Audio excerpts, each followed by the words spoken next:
Hi, it's Anne coming to you with an update on the shows we're working on. And guess what? We need your questions for all of these.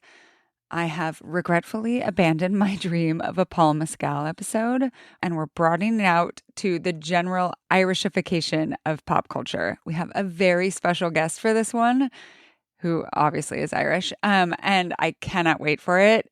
She's the author of a book that is highly recommended in all of the culture study threads. So let us know your questions and hot takes on the Irishification so that we can talk about it.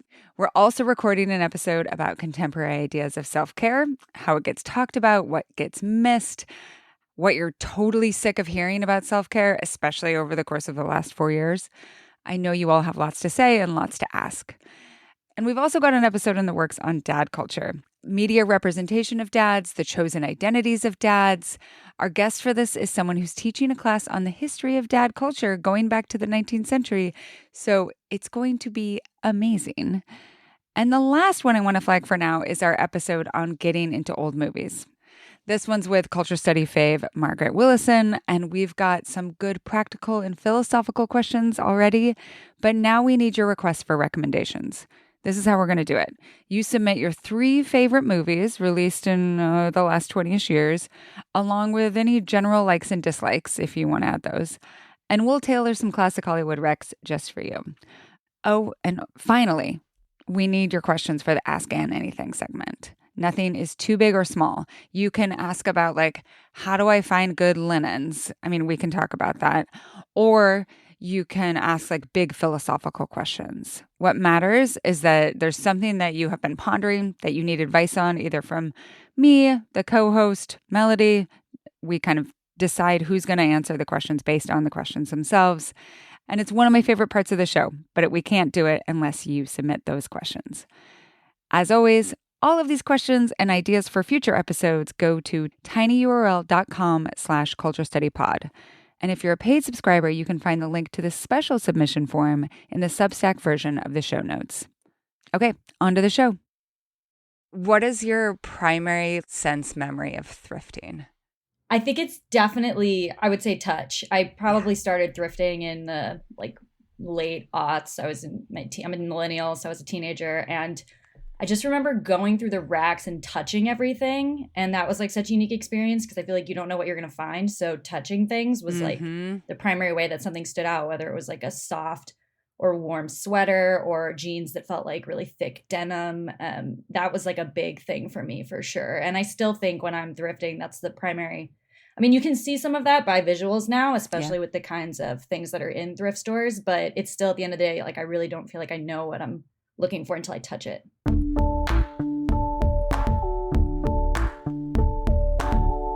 This is the Culture Study Podcast, and I'm Anne Helen Peterson.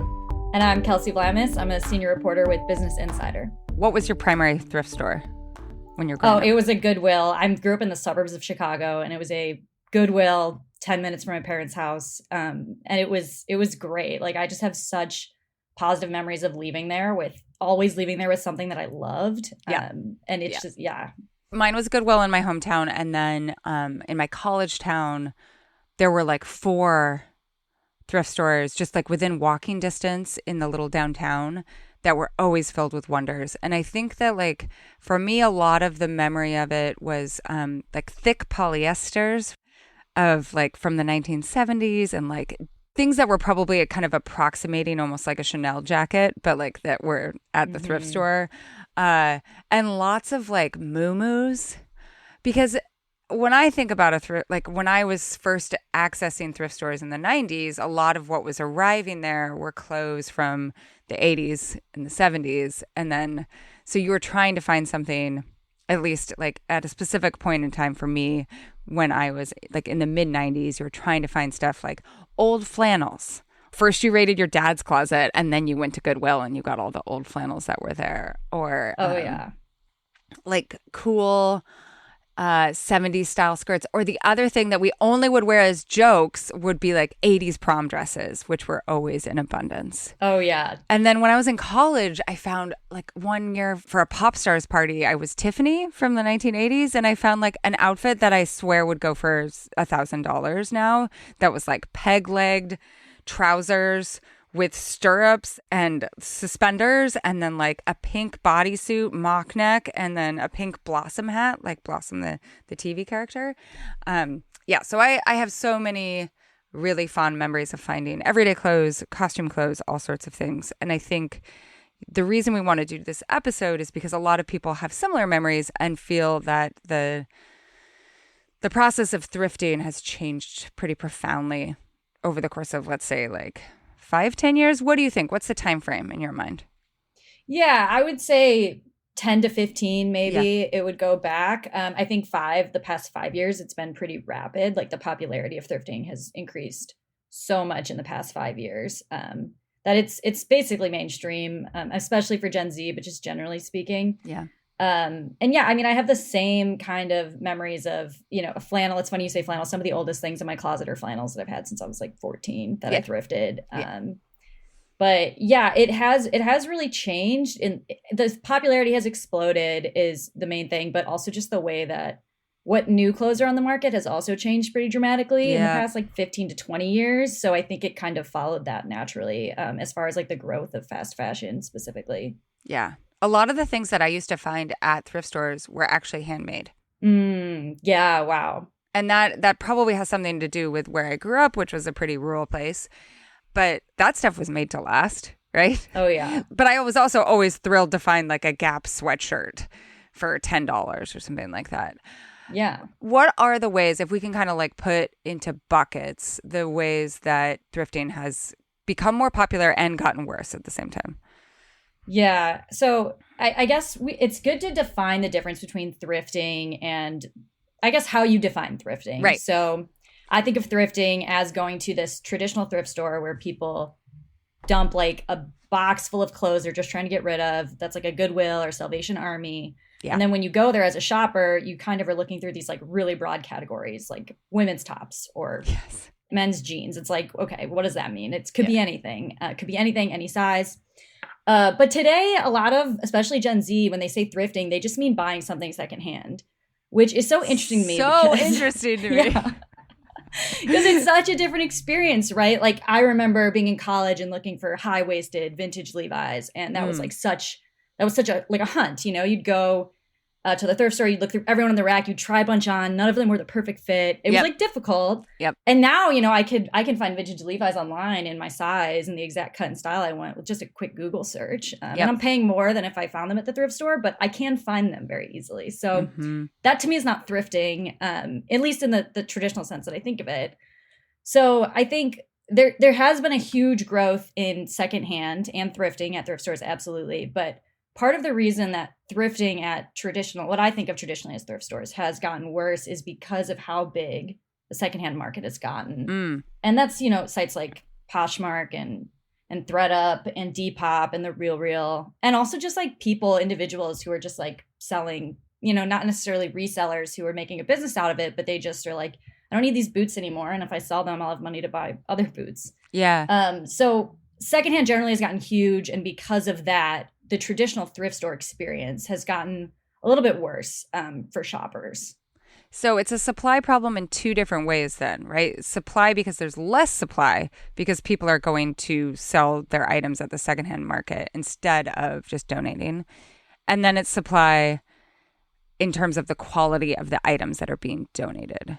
Right. And especially, a lot of people might still drop off their clothes at Goodwill if they're like lower quality clothes. But if you have something that's like higher quality, you could sell it on Facebook Marketplace to like a neighbor very easily. Yeah. And make a little bit of money off of it. So not only are people buying the nice stuff up from thrift stores to then resell it, less nice stuff is going to thrift stores. Specifically, the stuff that is making it to thrift stores is the stuff that's like cheaper and people don't think they're really going to make money reselling. Yeah. Yeah, like they know that if you brought that to, say, Buffalo Exchange, that they would be like, we'll give you $1 for this. Yeah, exactly. Or they won't even take it. And that's even become a problem. Like my brother was just saying he tried to drop off a bunch of clothes at Goodwill and they were like, we don't take anything after 11 a.m. Like this just happened like 2 weeks ago because they just had to make a cutoff because they were getting so much clothes dropped off there. So, he couldn't even get rid of his clothes at a donation center, which was like a very confusing experience. What's the name of that site? Wait, I'm blanking on it. The site where they send you like a bag and then you put all your clothes in the bag and then they price it and tell you how much they priced it. And then they're like, you can either accept this or go fuck yourself. Yes, I know. I can't think of the name right now. Thread up. Thread up. Thread up. Yeah. Thread up. That's, yeah. The hard thing about these places is that people are desperate to do something with their clothes, and this seems like a good idea, but I also think people like have this new idea, and it has to like, it's all connected to even like the idea that you should be monetizing your hobbies too. Like that you should always be making money off of things that you have in your possession in some way. Yeah, definitely. That if somehow that there's like I don't know, it says something negative about your productivity if you're not somehow maximizing the value of your things. Yeah, like if you just give things away, even on Facebook, like, and I gave a dress that I had bought and never wore, it never fit me quite right, but it fit my friend perfectly. I was like, it's yours. And there was a little part of me that was like, oh, you should have asked her for $20. This is my friend. Yeah. Like, just give her the dress. Yeah. Yeah, it's like $20. That's not, you don't need $20. Who cares? No, I totally feel that though. And I feel that it's funny because it is an exchange of like time too, because I instead of donating something, I would like, oh, I should sell this thing. But then I'm like, well, what kind of like time and effort on my part is going to take to sell it? If I donate it, maybe someone will end up with it who needs it more than if I try to sell it to somebody. So I think we should also talk a little bit about who was thrifting 20 years ago compared to now. Like, who is thrifting for? Because I think that's something that, like, there are these nebulous ideas that, like, you know, if you donate clothes, it's for people who can't afford other clothes. Like, and I don't think that's necessarily the case. Like, how do you work through all of this in your mind? Totally. One way to think about it is, and I had a professor who studies the resale market and thrifting describe this to me, that she thinks of thrift shoppers broadly in two categories, which is need-based shoppers and trend-based shoppers. And so need-based shoppers, just what it sounds like, people who maybe need something, it's out of their budget, they go to the thrift store to find a more affordable option. And then there's trend-based shoppers, which I think you're getting more into these like trendy Gen Z thrifters who are scanning for something really special. They're just looking for something that's really on trend or really unique. The proportion of trend-based shoppers has exploded. 15 years ago, the majority of people at a thrift store would have been considered need-based. And now that's almost inverted. And it's expected to get more balanced out as well, just as thrifting continues to grow in popularity. So the problem with that, I guess, is that, and I should specify, needs-based shoppers don't necessarily need to buy all of their clothes at a thrift store, but maybe they need a new dress or a new suit for a job interview, something that's just like a big purchase item, and a thrift store is traditionally a really good option for that. Now it's not necessarily, because of these trend-based shoppers and resellers, so people who are selling, specifically going to thrift stores to find clothes to sell to other people as a side gig. Yeah. They're kind of picking over like the highest quality goods at the thrift store. And so it leaves very little for need-based shoppers, and to the point where, it might be cheaper, easier, more accessible to just buy like a fast fashion version, like for a need-based shopper. Yeah, like go to Walmart. Mm-hmm. And then you get to at least have more choices and a size that works for you and a color that you like and all that stuff. Yeah. Yeah, absolutely. Like, it's kind of amazing the level of like, even like looking at Amazon, even just like what you can buy at the price points. And they're not the highest quality, but they might serve your purpose, and in the short term. The problem with that is that those clothes don't last very long. And so there's this like old economics theory called the boots theory, which is the idea that, lower income folks have to buy cheaper boots, which don't last as long. So they have to replace them more often. So like ultimately it may be like worse financially for them, but short term they have to buy the more affordable options. So I think it is becoming a bit of a little bit of a problem, just in a sense that like needs-based shoppers can't get those higher quality goods at the thrift store anymore. And I don't know if there's like a great solution for that. I mean, as long as like vintage is growing and resellers are growing, that problem seems like that's going to keep occurring, compounded by the fact that there's less quality goods to begin with in thrift stores than there were 15 years ago. Right. And it's not like you can like legislate, like you have to show a certain income to be able to shop at Goodwill. Like, Right. Yeah. Goodwill doesn't want that either. No. So just so that we also have like some terms defined to start with, when we think about thrifting, there is the national and local thrift stores that are dealing primarily with donations. There's also like vintage shops, which are like a different sort of thrifting, right? Like a vintage shop is like much more curated, much more expensive in my experience. Yes. And then Facebook Marketplace, eBay, Poshmark, ThredUp, all secondary market stuff. And then, you know, the other thing that I've seen more and more of, and you talk about in your piece, are companies that are hosting resale markets on their sites. So I was just looking at Patagonia. They have like a really robust one of what they call worn wear. I know Anthropologie has one, lots of other places. How do those places work? Yeah, it's interesting. I mean, so there used to be not necessarily resale, but I mean, like outlet malls used to be like products that couldn't sell, right? Yeah. Or they just had like too much of them. Yeah. And I think some brands are realizing they can like capitalize on this whole resale trend by kind of hosting their own reselling, yes, but then also just like moving product that's like extra product, but it's like cheaper. It's in the brand's best interest to resell their own products on their site because they realize people are going to sell them anyways. So like, why don't we sell them, associate it more closely with our brand, to get people into our brand? It's also an entry point. Like if you're reselling, I think there was a while where brands thought the resale market was going to take away from people buying new clothes.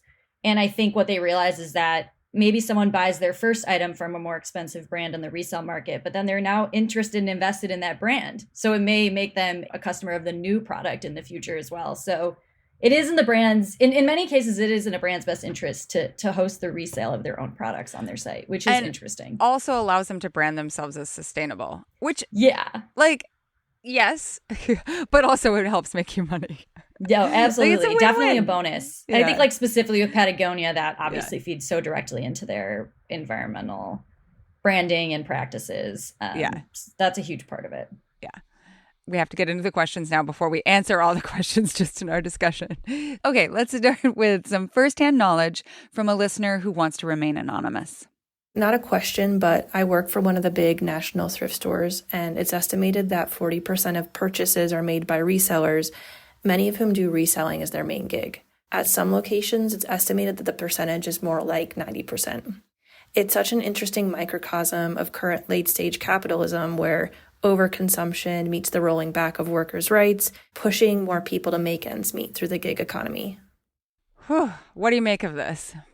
I mean, I think there's definitely a lot of truth to that. Yeah. It's kind of this horrible cycle, like people needing to rely on the gig economy and having a side gig just to like pay their bills. Yeah. But then that's like negatively impacting what needs-based shoppers at the thrift store have access to. It is this like, I mean, then certainly there's other factors, like sure the gig economy is part of it, but the resale market's also growing just, I think, in part because new clothes, the quality of new clothes has declined. I mean, I listened to your this podcast, the Culture Study episode with Amanda Mull, and it goes all into that. But just it's harder to find high quality brand new clothes. So I think that's part of the reason why the resale market has gotten more popular. And then also just like it's trendy right now. Will it be always? I'm not sure. But right now with Gen Z, they really value unique goods, like unique, like they're not interested in uniformity like millennials were 20 years ago, like where they only shopped at like Abercrombie and Fitch. How dare you? I know. Hey, I was there. I'm part of this. I know.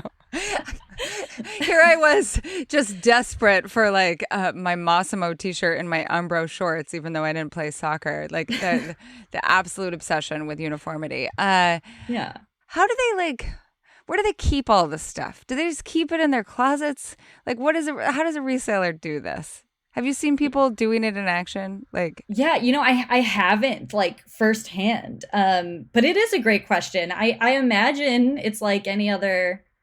Like, I don't know. I guess I imagine it like a hobby, right? Like you have like your space where all your stuff goes for that thing. Yeah. So there's just like, I can only imagine like some of these resellers on like Depop or whatever, they have so many things listed.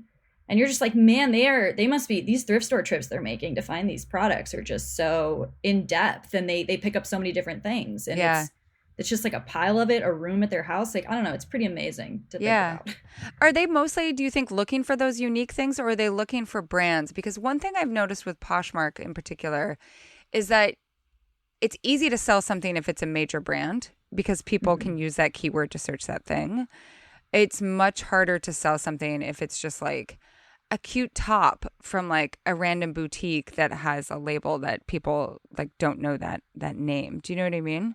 Yeah, definitely. I mean, resellers for sure, especially like it's difficult to sort through stuff at a thrift store just as like a regular shopper. And I think resellers specifically are just, it's like this speed search through the tags. And if it's a recognizable brand name at all, I think that it's viewed as sellable because somebody is going to be searching for that brand name. And so it's a way to stand out. I mean, it's hard to find products you're looking for without a brand name, honestly. Like it's like if you search something specific on Depop, the results can be, you know, if you search like black sweater, the results can be so varied. Yeah. But if I like know I'm looking from a black sweater from this specific brand, it's just going to show up better. So yeah, searching for tags is a huge thing for resellers. Yeah. That, and you know, that's the utility of something like Poshmark to me is when I lose or ruin something that I love. Like I just lost this hat from Madewell that I've worn every day during winter for the last 2 years. And I immediately went on and searched like Madewell stocking cap to find the exact one from 2 years ago. And there was only one listed and it was for more than I paid originally. But I was but this is my favorite hat. So I bought it. And that was possible because of a site like Poshmark, or I mean, eBay would have done that before, but I probably never would have been able, it would have been forced to go outside my comfort zone if I was just searching for a new hat and didn't have that ability. Oh yeah, absolutely. I also find like sometimes I'm interested in a brand, like I've checked it out online, but it's expensive. I'm like, well, maybe I'm not going to like this. It's not going to be good quality. And resellers are a good way to like try out a brand for the first time. Like search that specific expensive like sweater or like dress brand you're curious about and find just a cheaper version of it. And then, yeah, it's like, you know, maybe then, you know, oh, I'm actually a fan of this brand, and then maybe you'll buy it new. So again, you know, good for the brand too. Yeah. I also I think sometimes people disparage resellers, but it's actually a lot of work, right? Oh yeah. Like the work that someone running a vintage shop is doing to find these items, to launder them, to maybe like alter them in some way, to display them in a way that makes them attractive, to curate them is not like, I think it's different when you have an online seller, but like you have to catalog all of this clothing. You have to make an article of clothing look good online without professional models. Like that's hard. Yeah, it is. It's definitely it's a ton of work. It's like it's not like a casual side gig. Like if people are really doing this at any significant scale, it's a huge time investment. Yeah. But it's interesting. I do feel like the curated vintage sellers, which you mentioned earlier, I do think that's becoming very popular. A fashion professor whose expertise is in resale, told me that her students who thrift most of their clothes prefer to go to these like curated vintage sellers in person. This is in LA. I live in Los Angeles. There's a lot of them here, and they're very different. And so what's interesting is if you have one you know that you like, it has a very specific point of view. Like I know what at specific stores, I know what brands that reseller is looking for and what brands that they're most likely to have. So that's a huge value too, because there are specific brands that some of us are drawn to, you know? So if you know that one reseller has those things, that's very valuable. And the resellers know that. So a lot of them do like to focus on specific brands for that reason. Yeah, totally. Or like, you know, a vintage shop that is much more into like 50s and 60s style than like 70s and 80s style, like all of those things. Yeah, or even, absolutely. You know, I remember from when I was growing up, it was much more like, oh, you go to the Value Village or the Goodwill in like the rich neighborhood. But I feel like that's not a strategy that works as effectively anymore. Yeah, good question. I'm not sure. I know you mentioned earlier you grew up in like a rural place, and I still think that like traditional thrift stores are better in rural places, because I think there are less of these like trendy 20-something resellers like actively sorting through those racks. Like I still think you can find, and I've been told that by some one reseller I talked to said when she visits her grandma in Wisconsin, she hits up every thrift store like in driving distance, and she finds the best stuff, and then she brings it back to LA and sells it to people here. So I do think that there is still some truth to that. Yeah, no, this makes total sense. So I live on an island of 900 people, and every year there is a massive rummage sale at the church. It's on 4th of July weekend, and it is like, I cannot describe, like, there is a ceremonial rope drop. Like, everything is just donated, and then the church sells things for very, very cheap. It's like someone comes and looks at your stuff and is like, I don't know, $10 for like 7 items in your arms, right? Because all of it just goes straight to the church and the programs that it puts on. And they now have a shuttle that runs from the ferry dock to the church, because all of these like 20-something kids are coming from the mainland to raid. Specifically, there's like one part of it where they put the like they put like, there's some word that they use for it. It's like high fashion or like designer brands or something like that. So it's old. We are what's called a NORC, a naturally occurring retirement community. It means that the percentage of older people like of retirement age is very high, even though it's not like a specifically designated retirement community. So every year there are a lot of people who are cleaning out closets, and there are beautiful things and weird things and cool things. And now it has become like a destination that people come for. That totally makes sense. Yes. Yeah. And it really reminds me, I know in LA too, which is not something I personally as a shopper have been able to capitalize on, but I know the estate sales here are insane. Yeah. I found that world very difficult to try to like break into as a shopper. I think it takes a lot of like paying attention and effort and showing up early in the morning, and I'm not a morning person. So I don't know if I have like the stamina for it, but I know people find resellers and just like fashion girlies find insane things at the estate sales in LA, and I'm sure other places, but and that's the thing, is it's not as productive as going to a thrift store. So like going to a thrift store, you can just like do these huge hauls. Whereas an estate sale, you have to be like, okay, I have to sort through the estate sales. I have to somehow discern if this is an estate sale that is going to be worth my time. I have to drive there. I might have to wait. I might have to bid on things, all sorts of things like that. Like it's much more of a slow process. And so I think some people, especially in our current moment when you want to buy everything immediately online, can't be bothered. Yeah, absolutely. I do think that is the benefit of like, it's like I say traditional thrifting has gotten worse, but buying secondhand in many ways has never been easier, because there are other people who will do that monotonous estate sale ends and sell it to me at a higher rate. Yeah. But so, you know, there's like obviously trade-offs, but that is accessible now. Like that special product from that estate sale might be accessible to someone who doesn't have who's not going to go look for it themselves. Okay. Our next question is about the donations and where they're going. This comes from Megan. Why have prices at thrift stores increased so much since the pandemic, despite huge increases in donations? I run a thrift store for arts and crafts supplies in Colorado, and we're inundated with donations, literally flooded every day. And I know other shops in my area are in the same boat, but they keep raising prices, which seems silly given the supply and the demand. We're doing better than ever by selling things at low prices so they move quickly, and then we can sell more things. Are other places just trashing stuff? Do they not have enough staff to keep up? What is going on? As an aside, we pay decent wages, while many places I know use a lot of volunteer hours or folks who are doing court-mandated service.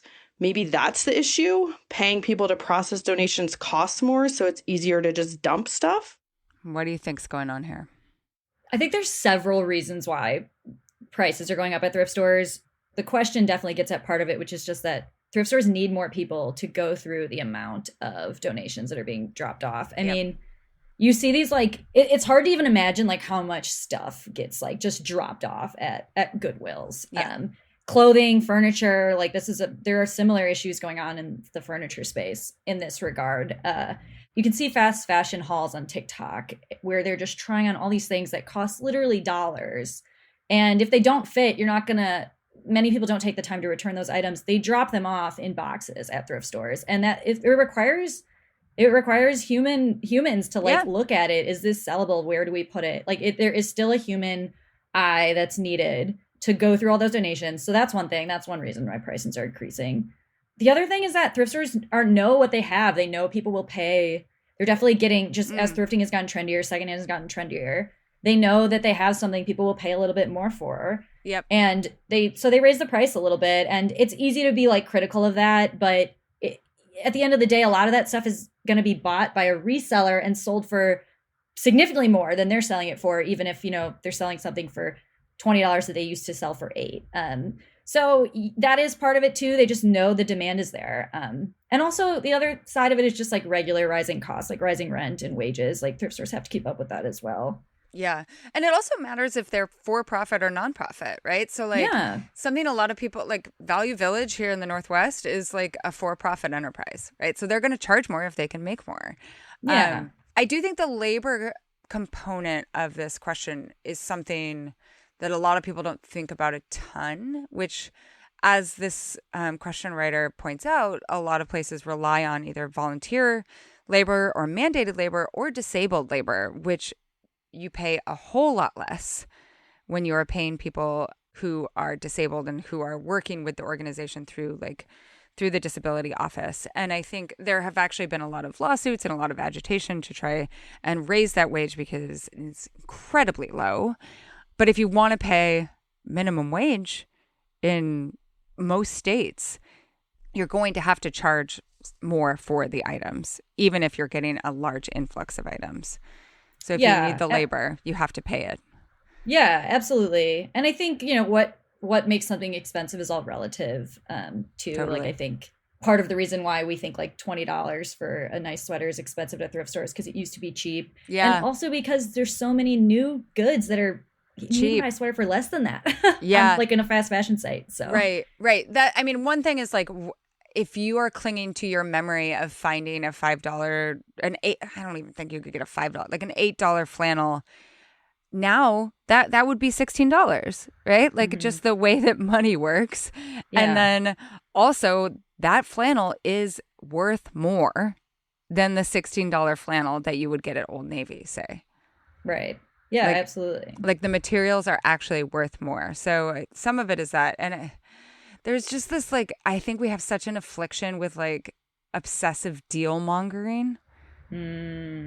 Like, that a thrift store has to be, like, everything should be $1. And, like, if you want everything to be $1, you can go to the dollar store and participate in that market of exploitation. Yeah, absolutely. It's a great point. I mean, the primary reason to thrift is not necessarily to spend the lowest amount of money. Yeah. And maybe it was and for some people, maybe it still is, but you can often find something cheaper, again, if you don't care about the quality, new now.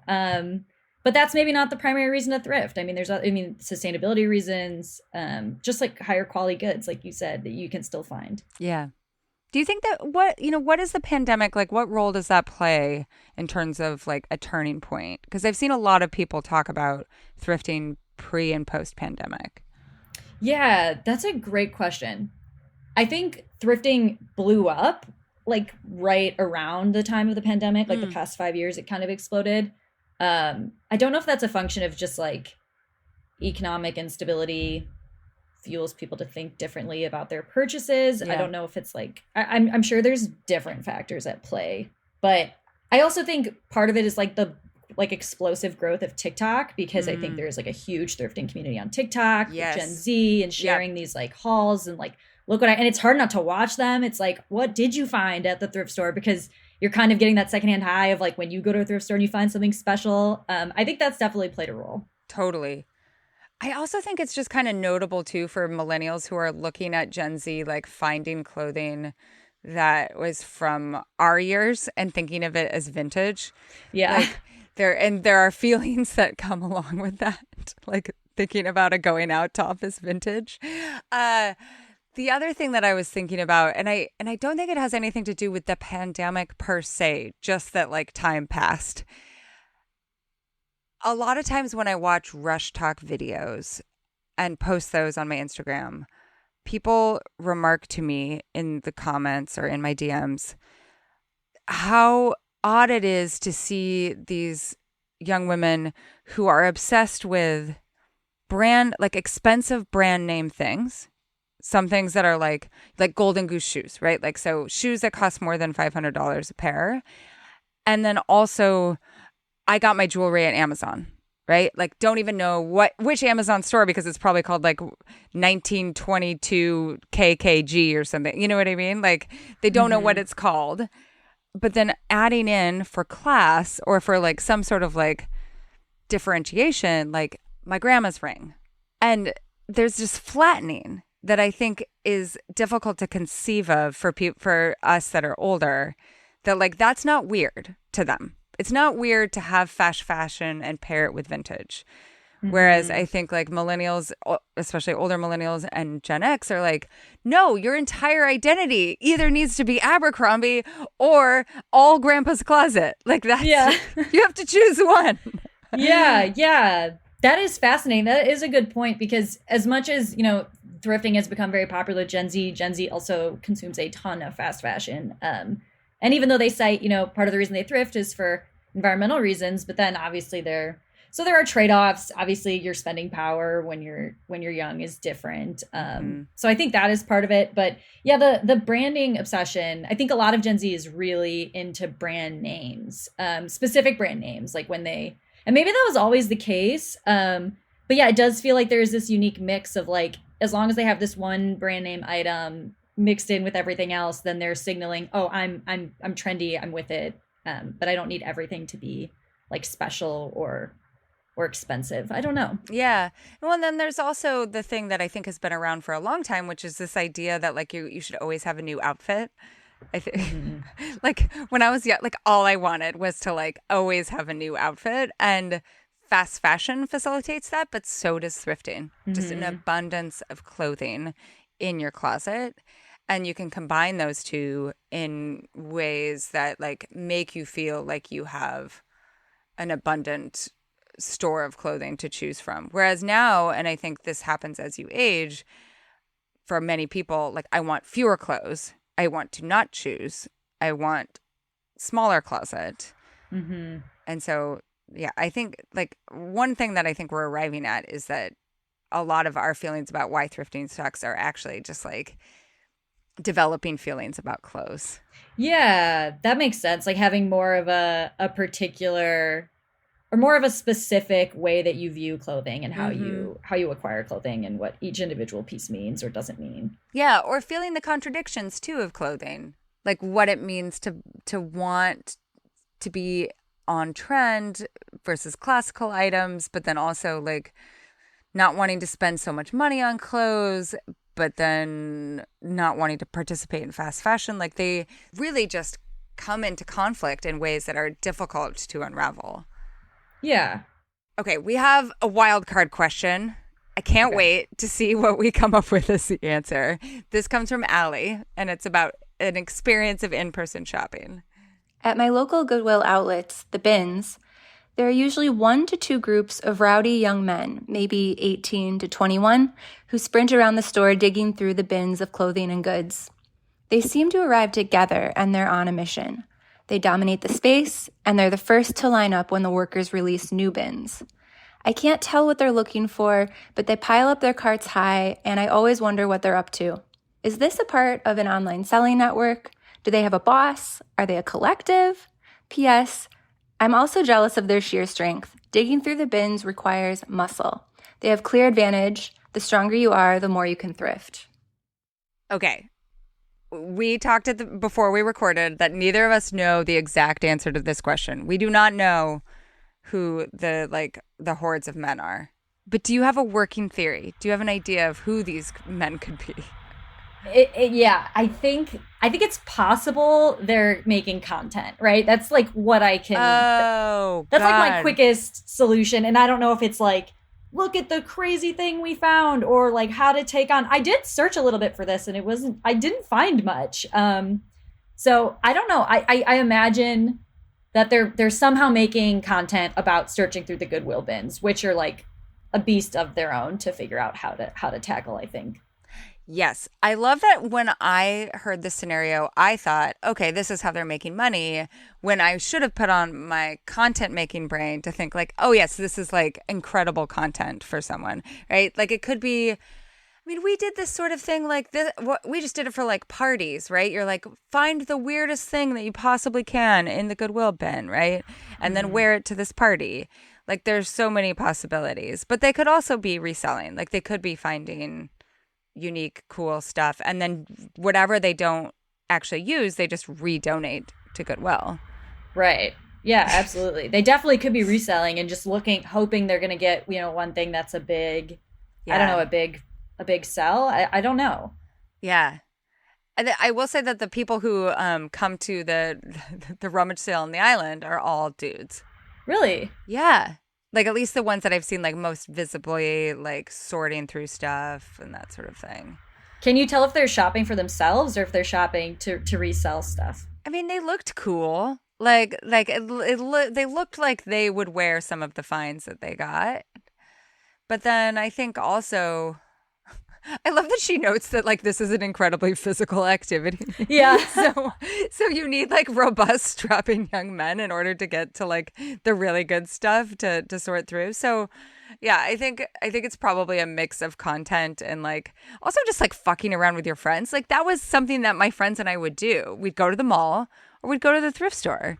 Mm-hmm. It's super yeah, fun. Absolutely. And I think the Goodwill bins specifically are a little bit of like a free for all. Like people are just really kind of so yeah, that would make sense too. Just messing around. Do they have a boss? Are they a collective? Yeah, I know. Just content making. I really want to know where this person is, like where geographically this is happening. And then maybe we will be able to like do some like research to figure out. Okay. The last question, which I think will set us up to talk a little bit more about the future of thrifting too, is about just how difficult it is right now to get rid of stuff. I know we're talking about the abundance of thrifting, but how hard it is to get rid of other stuff, including clothes. And this comes from Allison. Why is it so hard to get rid of perfectly good possessions? Whether you're trying to sell the stuff or just give it away, it can turn into a part-time job just to unload the things you don't want. And as a middle-class woman who grew up clipping coupons and mending holes in clothes, I feel way too guilty to throw perfectly good stuff in the trash. All right. I think it's actually easy to get rid of stuff if you live in a place with a stoop culture or with a like pickup culture. So on my island, if you post free pile, if you put it on Nextdoor, people will come and get stuff. Almost always. In New York City, if I put something on the stoop, be gone within 10 minutes. Mm-hmm. Yeah, I agree. If I want to get rid of something for free, I don't find it to be difficult. If I list something on Facebook Marketplace, and I usually get a response. I think as far as like dropping it off at thrift stores that don't want to take it, or you try to, go to like Buffalo Exchange and get money for your clothes and they won't pay for them. I think it just comes down to the fact that we have so much stuff. It's like really hard to appreciate how much overconsumption now versus, the 20th century. It's just like people just used to have so many less things. So there were just fewer things you're trying to get rid of. Now, so many of us have so much stuff. There's just literally not enough places for it to go. And enough. There's like as high of a demand as there is for thrifting. There's just not the infrastructure, I think, or the resale market isn't quite built out enough to handle all of the stuff that we are actively trying to get rid of. And I think remodel culture really feeds this to some extent. The idea that you should be refreshing your home, refreshing your wardrobe, that everything should be new. And like, I think there's always some tension here with like middle class people's idea that like, oh, this used, shabby, worn sofa, someone should want this. I don't want it, but someone else should want it. Yeah. Right? Instead of thinking about like, even if someone has less money, they want new, nice things too, right? Like, and it's even with furniture, it's a lot easier to buy $100 couch on Amazon than to buy $100 couch that's covered in cat hair on Facebook Marketplace that you have to go pick up yourself. Yeah. I'll say that one trick my mom used when dramatically downsizing her home when she was moving out of the house where she had lived for a long time.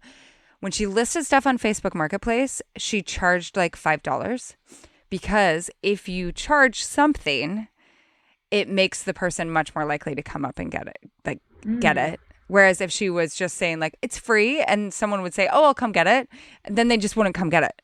Oh, interesting. So it would create a lot more work for her to like try to find the next person who said that they would want it. So charging $5 for my Little Pony Palace meant that the person actually came and got it and wanted it.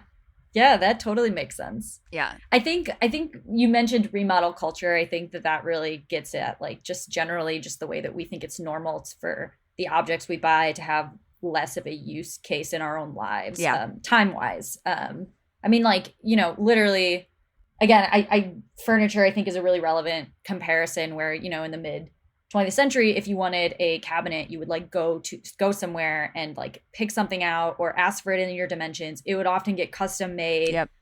It would take maybe a month to get or more to get delivered to you. And so when you got that thing, you kept it for just a really long time. And, you know, it's like why we see with our grandparents have had the same furniture for 50 years. But now I expect if I want a new dresser, I can get it in 2 days. And so it just kind of fuels this whole like, I don't feel attached to it. I don't feel as committed to it. I feel not bad about giving it away and getting a new thing. And I think it's the same thing with clothing. Yeah, absolutely. I will say that there are like, if you're willing to put in the labor, there are places like you just have to kind of research for like, okay, here's where a place would need a dresser or like all baby clothes and baby stuff. Like there is a specific place in the town near me that accepts baby stuff, whereas most thrift stores do not. Because there's all sorts of like safety regulation stuff about things like car seats and that sort of thing. And like if you feel whatever feelings about like Goodwill and resellers and all that sort of thing, women's shelters are always looking for clothes that go directly to people who need them most, right? And especially for things like higher end items that you probably won't get anything in resale for them. I'm talking about like the work clothes that don't quite fit you that you bought in 2015. Those are great to donate to a women's shelter because they're always looking for professional wardrobes that don't just like go like in a big, huge pile. It's more like, oh, it becomes this little shop where they can go and shop and pick out things that they like. Because just because someone doesn't have as much money doesn't mean that they don't still have preferences. Yeah, absolutely. And I think that's great advice if you're trying to get rid of something, to look for something in your area that is more specific, not just like, where can I drop off donations? Where can I drop off this specific kind of item? Who needs this? That's a great way to hope, like, at least give your stuff new life that's valuable. Yeah. And we also got a ton of questions from people who were like, I think that middle class people are actually the ones getting these things on buy nothing groups. And I'm like, who cares? If this person's putting in the labor and they want this thing and they're going to use it, like, what you care about is it's not yours anymore. Yeah, like absolutely. Yeah. And I do think there's this idea that like there's not enough stuff to go around. So like, but at the end of the day, there's so much stuff that people no longer want, which is why. So there is enough. I mean, the quality is evolving of what those things are, but there is definitely like, if we can avoid sending something to the landfill, it's a good thing. What do you think thrifting is going to look like in 10 years? I am a little scared for this. I don't know. I know, right? Like there's no handmade items at all. Like it's just like... Yeah, I know. I first started looking into this because I just went to the thrift store and I was like, nothing here feels like clothing. Like everything felt like plastic, basically. And that's dramatic, but that is what I felt. It was very different than, you know, my early experiences with thrifting. Is that going to continue? I think certainly the proliferation of fast fashion means that will always be a problem. But I also think there is like a push towards like quality and minimalism and more intentional purchases. And I think there are brands that are popping up to meet that. Like there are smaller brands that are more sustainable. They're making things with, you know, more natural fibers and they might cost a little bit more, as they probably should, because I should buy less. So, you know, I think, and those goods will be around. And then I think eventually those goods will also end up in the resale, like, you know, at thrift stores in the resale market. I think there will always be quality goods to go around. There might be less. I don't know. It's kind of scary though. Yeah, no, I see like a continuing stratification, basically, right? That like there will always be high quality, long lasting things that will be incredibly desirable on the resale market. But the abundance of the resale market, I think that that abundance is going to be in cheaper, less interesting, less sustainable stuff. Like the resale market is only going to expand. Is it going to be things that people want is the question. Right. And I think as long as fast fashion is growing, then that stuff is just going to continue to populate a lot of the resale market. Yeah. Well, Kelsey, this has been both like super fun and also like weird and complicated. Thank you for working through these questions. If anyone knows who these men are that are in the thrift store, please write in, let us know. Yes, we need to know. Yes. If you found their content, we want to see it. Where can people find you on the internet if they want to find more from you? The best place is probably my author page on Business Insider. I'm not the best at self-promoting, so Business Insider, Kelsey Blime is my byline. That's amazing. I love it because who will also like, no one wants to be on any of these other sites right now, and like it's weird to promote your stuff on Instagram. I get it. You can follow me on Instagram, but it's not work. So, what's your primary posting strategy on Instagram? I post personal stuff. I also have an old food blog Instagram from like 10 years ago at the height of that. That's have everyone called The Hungry Thinker. You could find that. I hardly ever post there anymore. You could just find everyone. You just get like 100 followers. Yeah. Thank you again. This has been a pleasure. Thanks so much for listening to the Culture Study Podcast. Be sure to subscribe wherever you get your podcasts. We have so many great episodes in the works, and I promise you don't want to miss any of them. If you want to suggest a topic, ask a question about the culture that surrounds you, or submit a question for our subscriber-only advice time segment, go to our Google form at tinyurl.com/culturestudypod or check the show notes for a link. And if you want to support the show and get bonus content, head to culturestudypod.substack.com. It's just $5 a month or $50 a year, and you'll get ad-free episodes, an exclusive advice time segment, weekly discussion threads for each episode, and a link to a special Google form so that your questions can go to the front of the line. Today's bonus content was a AAA conversation about wedding planning, and there are some hot takes there. Also, just remember, if you're already a subscriber to the Culture Study newsletter, you get a really good deal, like almost half off on the podcast. You can find the link to get that discount in the show notes. The Culture Study Podcast is produced by me, Anne Helen Peterson, and Melody Rowell. Our music is by Poddington Bear. You can find me on Instagram at Anne Helen Peterson, Melody at Melodious47, and the show at Culture Study Pod.